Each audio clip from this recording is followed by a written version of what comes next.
On va retrouver notre invité du côté du Pays Basque qui vient de décrocher sa première étoile. Vous l'avez entendu, c'était le palmarès du guide Michelin, qui vient d'être remis. Et justement, notre invité prestigieux a décroché sa première étoile. On parle de gastronomie évidemment, on ne parle pas de ski.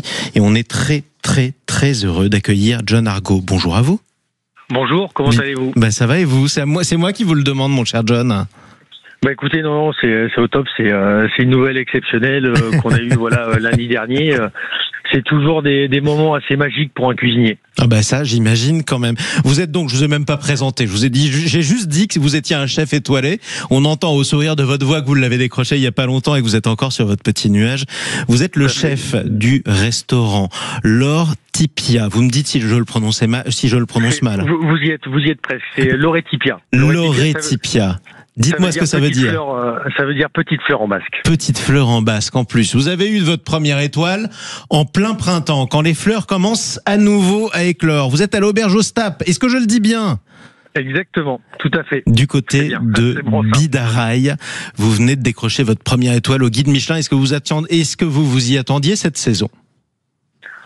Il y a toujours, vous savez, c'est comme si vous donnez une fraise tagada à un enfant, il va pas vous dire non, bien entendu, c'est une consécration professionnelle. Le but avant tout, c'est notre clientèle et c'était de faire revivre l'établissement avec l'arrivée du nouveau propriétaire lorsque je suis arrivé, qui s'appelle Mathieu Gufflet, donc qui a donné un nouvel élan à l'établissement. Et en fait, on a travaillé avant tout pour redorer le blason sur la table gastronomique. Et bien entendu, quand vous avez fait un parcours à travers de nombreuses tables étoilées, que ce soit 1, 2 ou 3 étoiles, il y a toujours un soupçon au fond de soi-même où on se dit pourquoi pas moi. Donc, mais avant tout, c'est notre clientèle. C'est sûr que le guide Michelin nous apporte beaucoup parce que derrière ça a aussi un état d'esprit économique sur un lieu, surtout qu'on est un petit peu dans des campagnes reculées. Donc pour nous, c'est un essor juste incroyable et c'est une reconnaissance de travail. Une reconnaissance du travail. Qu'est-ce qui vous a permis de le décrocher d'après vous ? Est-ce qu'il y a un plat, par exemple, ou alors un ingrédient, ou alors quelque chose ?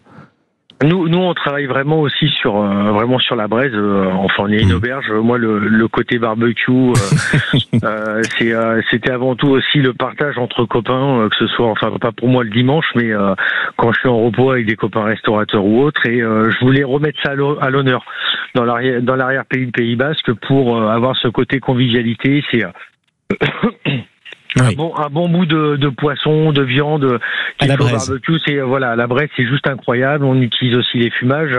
Et en fait, on a une cuisine entre terre et mer. Entre terre et mer, c'est formidable. Donnez-moi par exemple votre menu du jour. Alors, on a un menu du jour donc qui est le jeudi midi et le vendredi midi.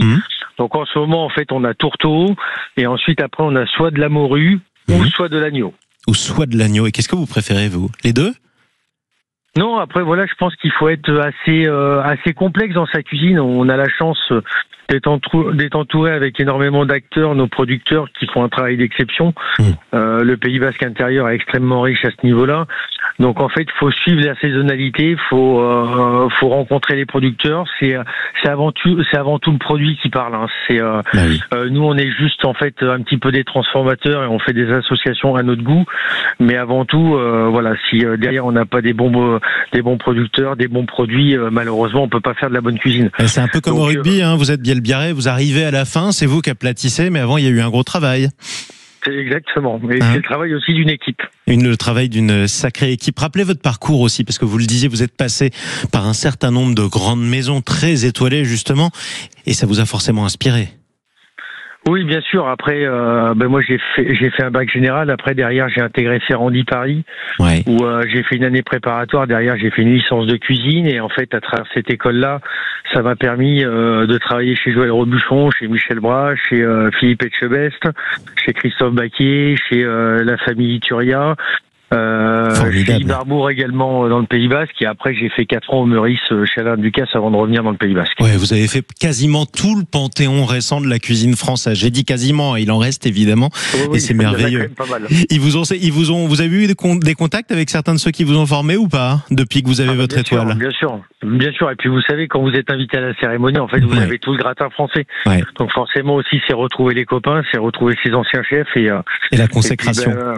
Oui, tout à fait. Et C'est puis il y a aussi exactement ça. une histoire de passation, en fait, d'apprentissage qu'on a fait chez telle ou telle personne qui fait que aujourd'hui on en arrive là. Et puis après, ben voilà, faut garder la tête sur les épaules, faut avancer gentiment et puis garder voilà sa ligne directive qui est avant tout notre clientèle qui nous fait vivre au quotidien. C'est formidable quand même. Il faut gérer la pression aussi, hein, parce que avoir une étoile, c'est beaucoup de pression pour un chef, non ? Non, moi en fait c'est fou parce que depuis qu'on l'a eu, je veux absolument pas mettre de pression. Alors forcément oui, il y a toujours les instants avant le service qui sont peut-être un peu plus compliqués, mais avant tout c'est d'être avec les équipes. Et moi j'y suis quotidiennement avec eux, j'y suis tous les matins. Je n'arrive pas à midi pour le service, donc en fait aussi c'est l'équipe, faut la contrôler, faut vérifier les choses, les assaisonnements, tout un tas de choses qui fait que en fait tout doit bien s'embriquer pour être prêt à chaque service. Et Alain Dicasse le disait très bien, il faut être bon du 1er janvier au 31 décembre. C'est pas une chose simple dans la restauration, mais en tout cas, on essaye de faire en sorte. Le restaurant L'Oretipia de l'auberge d'Ostapé à Bidaraï. J'espère que j'ai encore rien écorché, hein, vous avez entendu, je suis pas basque. Tout va bien. Voilà, je suis du nord de la Loire, malheureusement pour moi. Bravo John Argo, bravo à toute votre équipe aussi, vous êtes combien ? Merci bien. On est en tout, là, on va être une douzaine sur le gastro en cuisine. Ouais. Et en salle, parce qu'il y en a qui arrivent un petit peu plus tard, hein, parce que c'était prévu. Bon, là, on prend une grosse vague quand même. Et en salle, ils vont être 6, plus un ou deux stagiaires. Mais vous savez quoi ? On va rappeler à tous ceux qui nous écoutent sur Sud Radio, s'ils veulent passer par chez vous, qui peuvent réserver en trouvant votre numéro de téléphone dans le guide Michelin, tant qu'à faire. Ça vaut le coup de regarder maintenant. Belle journée à vous. Plaisir. Bon Merci week-end à vous, John Argo. Et puis à bientôt. Merci Profitez. pour votre temps. Restez sur votre petit nuage. Vous l'avez vraiment mérité, vous et vos équipes.